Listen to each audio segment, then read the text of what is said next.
Hello Nandol, this is Dr. R. Junaid Rahman from Kovai Veterinary Clinic. Today I will be demonstrating a IV catheterization in a tomcat.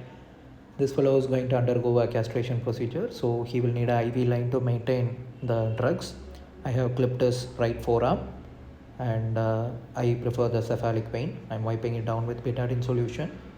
I'm aseptically preparing the IV line to make sure it doesn't get infected, and having a good IV line, aseptic IV line is very important.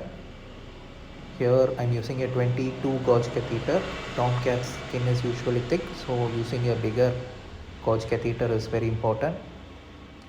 I'm redoing the steps. I'm wiping it with betadine followed by surgical spirit, and I zoom in. The catheter's bevel should be up so that you poke it at an angle. IV can always slip, but you need to be very confident. You poke it at an angle and withdraw, poke it again. Now I see a flash of blood. Once I see a flash of blood, I push it gently in. I remove the thing. I see for bleeding and I now close it. So hold the wings of the catheter so that it doesn't slip. I place micropore tapes. And in order to get a good vein like this, you need to place a good tourniquet. I don't use the regular tourniquet in cats because they don't work, at least for me. So I always place a gauze roll and I place some knots there which will clog the blood and rise the vein. And I place the micropore across the IV line. Sorry, the video is little out of frame, sorry for that. And once I place it, I remove the tourniquet.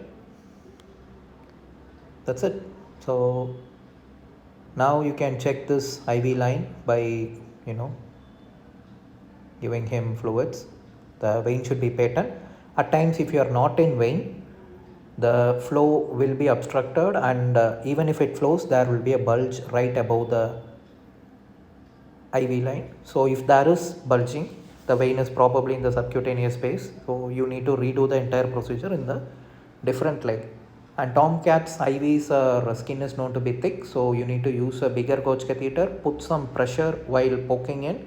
The bevel should be up. Go at an angle. Once you enter in, you know exactly where you are, and the IV should be very smooth.